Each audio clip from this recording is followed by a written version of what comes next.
داستان دست از کتاب عبور، انتشارات نگاه، چاپ تهران. دستی پیوسته تکانم میداد. در اتاق قفل بود و مادر نبود. پس کیست؟ دستی آهسته با مهربانی تکانم میداد. چشمم گرم و سنگین از خواب و خواب داشت مرا با خود می برد که باز هم دست تکانم داد، ولی این بار محکم. دست بردم تا دست را بردارم. روی بازویم بود. به پهلو خوابیده بودم. دست بر دست گذاشتم. کی هستی؟ جواب نداد. محکم‌تر تکانم داد. بذار بخوابم. باز تکانم داد. رو برگرداندم ببینم کیست. یک دست بود. چفت بازویم شده بود و تکانم میداد. خدایا، این دیگر از کجا پیدایش شده؟ قلبم در سینه میکوبید و میخواست از تنم فرار کند. تحمل آنچه را که چشمم میدید نداشت. شقیقه هایم میزد. سرم سنگین و گلویم خشک شده بود.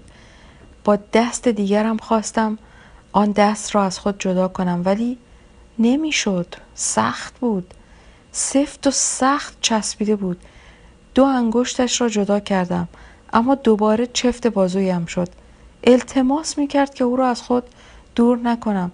میگفت من مال تو هم، ولی مال من نبود. دروغ میگفت، چون من تا به حال ندیده بودمش و 2 تا دست داشتم مثل همه. 2 تا دست خوب و سالم، 2 تا دست مهربان و همیشه کمک کننده. اما آن دست اینقدر سفت و سخت شد که خون دستم را از جریان انداخت. دستم بنفش شد. داشت از تنم جدا می شد. بعد آن دست می گفت من دست تو هم. دستم داشت بریده می شد.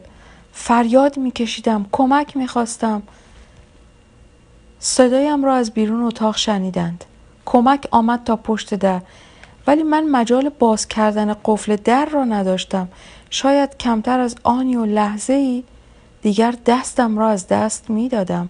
دست خودم را، دست واقعی خوبم را، نه این دست دروغین را که حالا چنگک شده بود.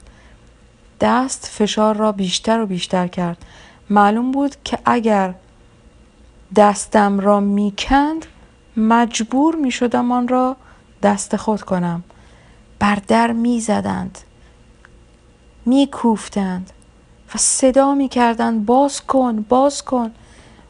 و من فریاد می زدم کمک، کمک. بازویم می سوخت. همینطور بر در می کوبیدند و داد می زدند باز کن. منم کمک می خواستم، اما مجالش را نداشتم که در را باز کنم.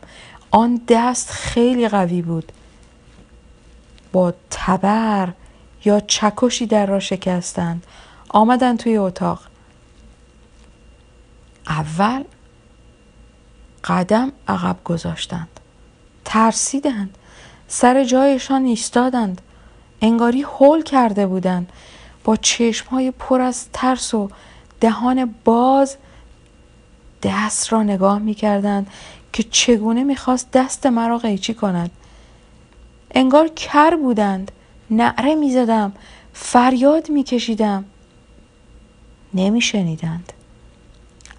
انفجار خون را که دیدند تکان خوردند، لرزیدند، هراسان آمدند جلو. با چندش آن دست را از من جدا کردند و با چکش بر آن کوفتند. از آن دست هم خون بیرون زد. نه خون جاری، یک جور خون سفت، خون دلمه شده.